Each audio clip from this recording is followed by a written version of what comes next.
Coming up tonight in our news, the Education Minister defends government's increased travel budget. Plus, police investigate the shooting death of a monitored suspect. And later in sports, Rev's NBA ticket winners revealed.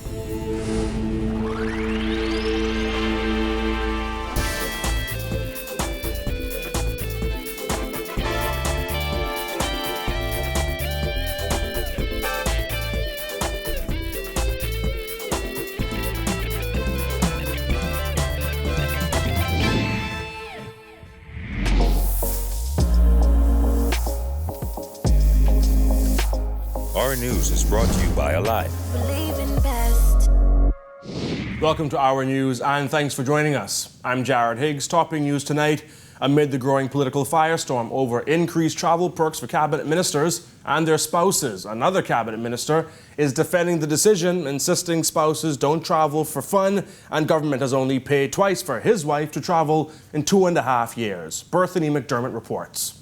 In his defense of Cabinet's decision to increase travel benefits for ministers and their spouses, Education Minister Geoffrey Lloyd insisted that since the Free National Movement was elected to office in May 2017, he and his wife have only traveled together twice on government business. Lloyd served as co-chair of the Cabinet subcommittee that proposed the new travel policy.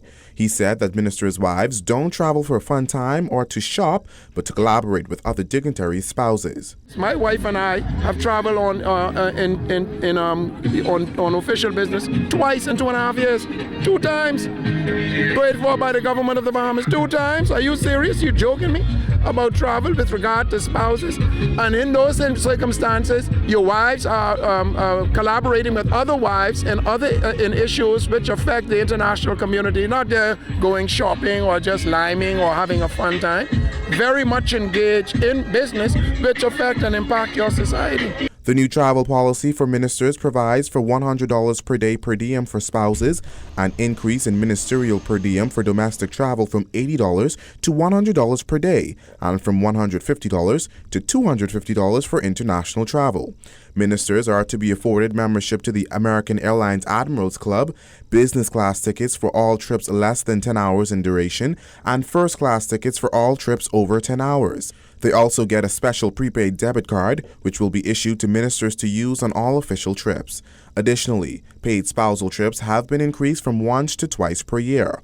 Lloyd said while he understands this is a hot-button issue, most cabinet ministers hardly travel and stressed that international travel is necessary. We are a democratic and sovereign independent country who is doing business with the world. 80% of our economy is wide open. That is the banking industry or the hotel industry.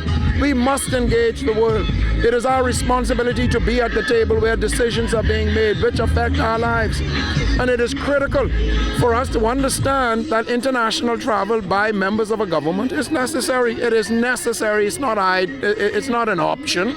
The move has sparked criticism from the public and the opposition, who have questioned why ministers' spouses should travel and receive per diem on taxpayers' dimes. What do you mean? He is the spouse of a cabinet minister?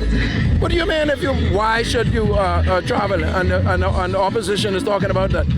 In the previous administration, didn't wives travel? The revelation comes weeks after government increased its travel budget by $4 million. It also comes as Bahamians struggle to adjust to a 60% increase in value-added tax and brace for a 15% increase in electricity bills in March. When asked why the new policy came quietly, given the Minister administration's pledge of accountability and transparency, Lloyd said this. The majority of decisions that are made in cabinet are never publicized. They don't ventilate cabinet's discussions and decisions in the public. In January 2018, Prime Minister Dr. Hubert Minnis said only essential travel would be approved and promised reports of his cabinet minister's travel. 2 years later, the report still hasn't materialized. Reporting for Our News, I'm Berthany McDermott. Free National Movement Chairman Karl claims the party sponsored a town hall meeting held by the Prime Minister that turned into an F&M rally. He was referring to a community meeting held by Prime Minister Dr. Hubert Minnis at the Edmund Moxie Park on Wednesday night. Sporting a red sweater and cap, Minnis danced to the stage and asked F&M supporters if they would join the victory train to Government House in 2022. Culmer said the meeting was the first of several the party intends to have. He added that this is a method the party is using to disseminate information and keep the public aware of what the government has accomplished. Meanwhile, a man was shot and killed on Higher Drive, Flamingo Gardens last night. Family members and loved ones were left heartbroken by his death. It's the 5th murder for the year.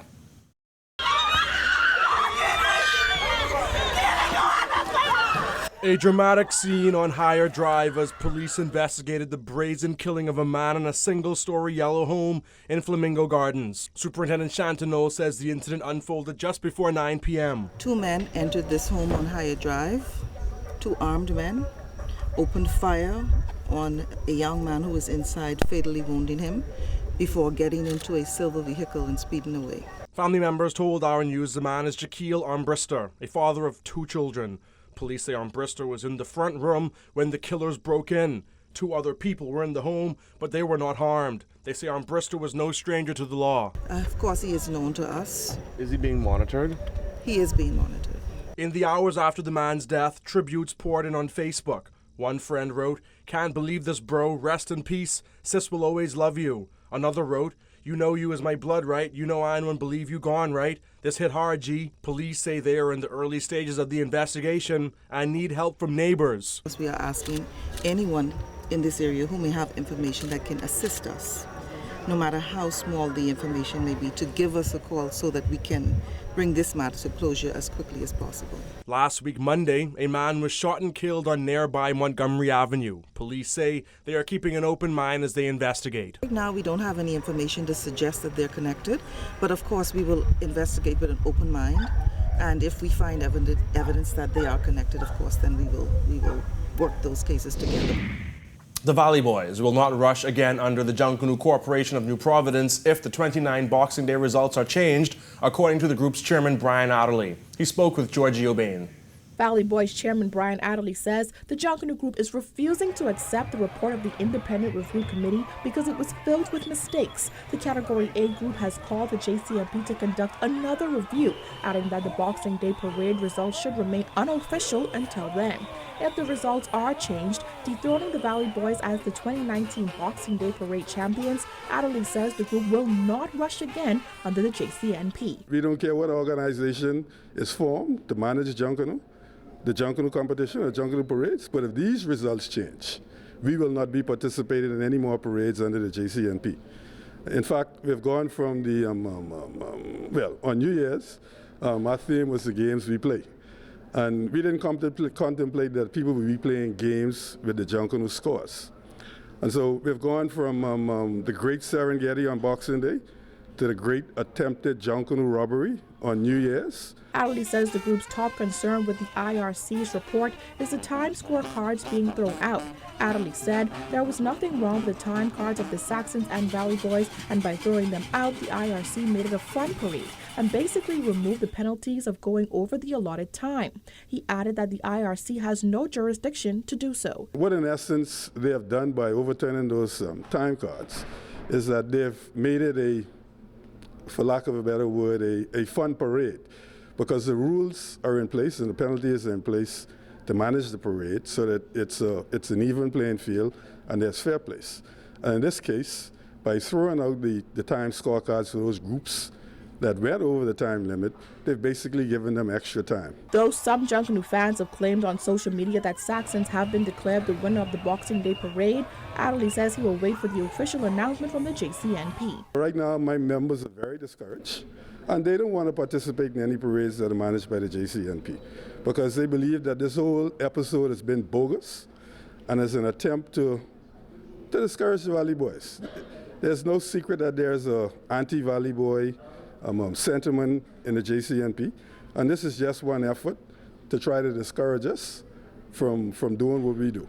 I don't know whether it's jealousy, whether it's pettiness, whether it's because we're a successful organization and we're good at what we do, but this is a test for the JCNP now to determine whether it wants the Valley Boys to be a part of the JCNP or they want us on the outside doing something else on our own. Reporting for our News, I'm Georgie O'Bain.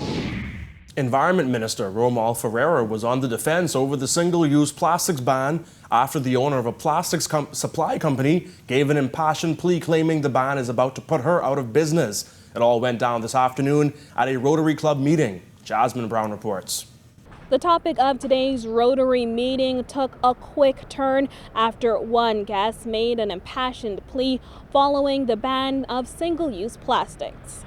The emotional appeal came from owner of plastic property Louise Monroe. Monroe was the guest of Super Value owner Rupert Roberts, who is a member of the Rotary Club of East Nassau. During a packed meeting that was held at the Nassau Yacht Club, Monroe took the opportunity to tell the Environment Minister how the ban has negatively impacted her business. My plea today is to help me. I have had sleepless nights. Many of you in this room don't know me, but I started this business 22 years ago. How can you let a dream of a Bahamian entrepreneur go down? There are hundreds of thousands. I care not to say what the dollar value is, but it's sitting in my warehouse. I am in debt to bankers, to suppliers. And she did not stop there, as she insisted she did all she could to get to the meeting after being unable to previously meet with the Prime Minister or Ferreira, despite multiple attempts. But as a young entrepreneur who had a dream, I felt that my dream has been crushed. And Mr. Roberts and other people on this island have supported me. This is the first time I stand publicly to plead to help. I cannot move my business forward. My doors will be closed and my 10 employees and all of my dreams will be shattered if we don't lift the ban of the 25 cents to allow us to get rid of our inventory until June. Legislation banning single-use plastics came into effect on January 1st, 2020. The Environmental Protection Control of Plastic Pollution Act 2019 outlines that businesses have until June 30th, 2020 to possess prohibited items such as plastic bags on the condition that the items are sold to customers at a fee of no less than 25 cents and no more than $1, excluding value-added tax. Many customers have taken issue with the charge for plastic bags, calling it a tax, notwithstanding the fact that the government is not collecting the money from merchants. Some shoppers feel offended that they are being charged for bags they once got for free. Officials from the Ministry of Environment have said the fee is intended to discourage members of the public from using the plastic bags.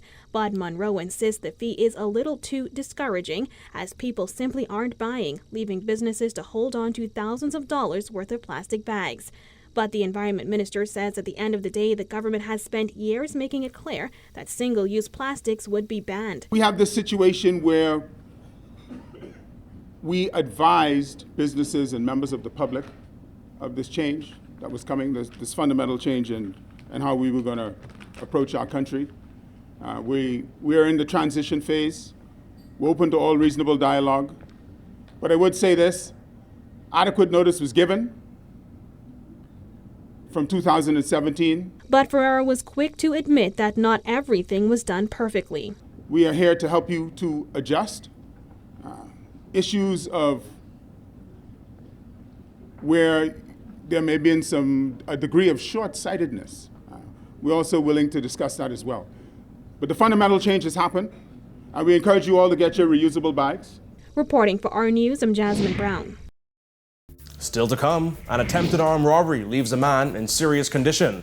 Plus, tourism officials take home a prestigious award. Stay tuned.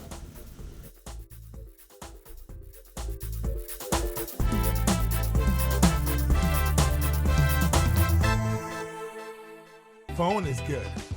Internet is good. TV is good. But why just pick one thing when you can have everything with Trio? Only $99 a month gets you phone, internet, and cable. That's everything you need for $99 a month. Ask for Trio. Call 601-2200 or email residentialsales@cablebahamas.com. Rev, you and us together.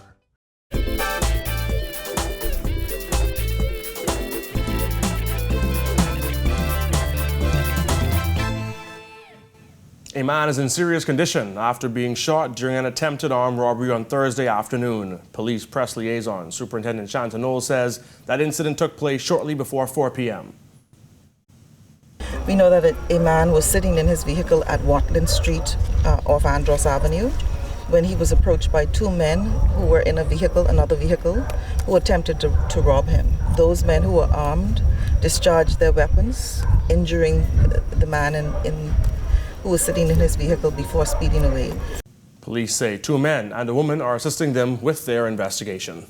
They were unable to get anything from him even though they made a demand. We know that the victim is in hospital. His condition is serious, and of course we are monitoring him. Anybody in custody? We have three persons in custody at this time, and they are assisting us with that investigation.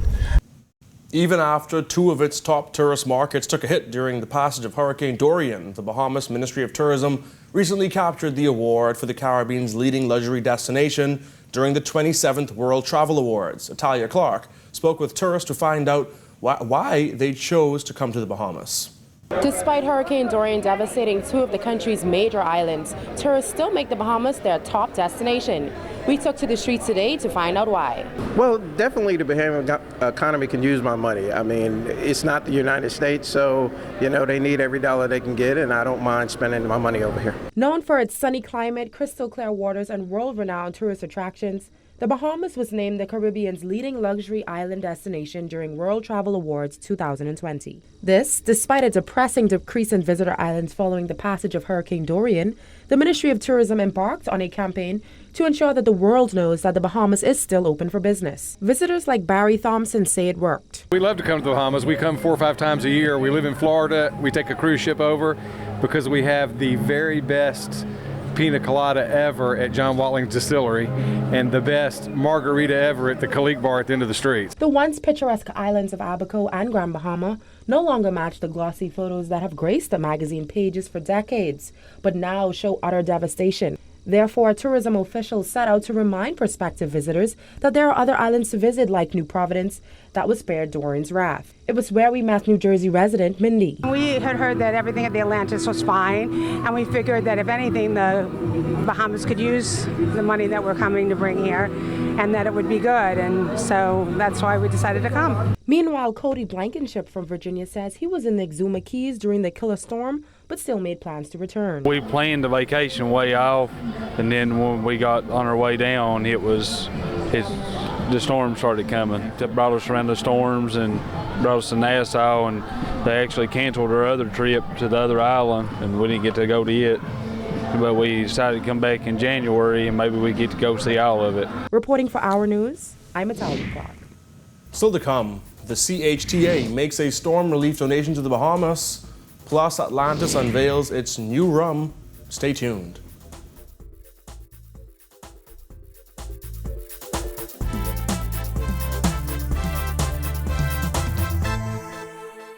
Phone is good. Internet is good. TV is good. But why just pick one thing when you can have everything with Tria? Only $99 a month gets you phone, internet, and cable. That's everything you need for $99 a month. Ask for Tria. Call 601-2200 or email residentialsales@cablebahamas.com. Rev, you and us together.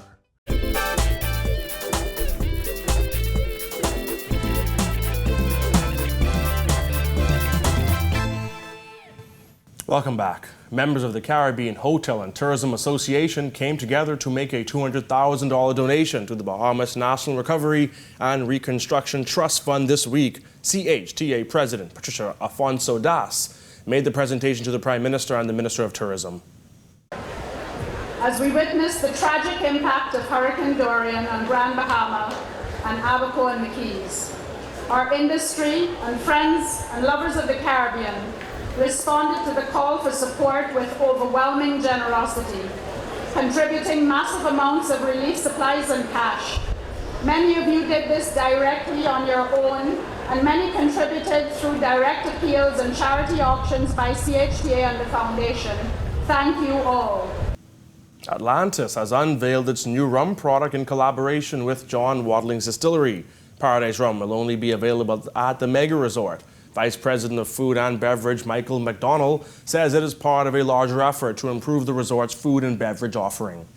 the idea was that we wanted to usher in some new ideas, new concepts, and new things that perhaps hadn't been tested or tried before. And with that being said, with the Atlantis being as vast and as awesome as it is, we had to come up with a beverage program and a food program, and really put ourselves on a different level and think differently about what we do.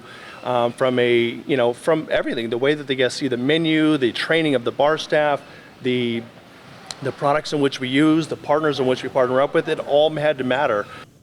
John Wattling's distillery says it was proud to work alongside Atlantis. Officials hinted at what's inside every bottle of Paradise. Rums are the rums that we use to make Paradise rum are aged 4 to 6 years in white American oak bourbon barrels. So what we do is we age it there to the 4 to 6 years, then we'll take it out and we'll blend it at different proportions. Then that blend at 60% alcohol will be placed inside a sherry cask. It'll stay in the sherry cask for around 3 months, and then at that point it's taken out, reduced from 60% alcohol down to 40%, then bottled for the consumer's enjoyment.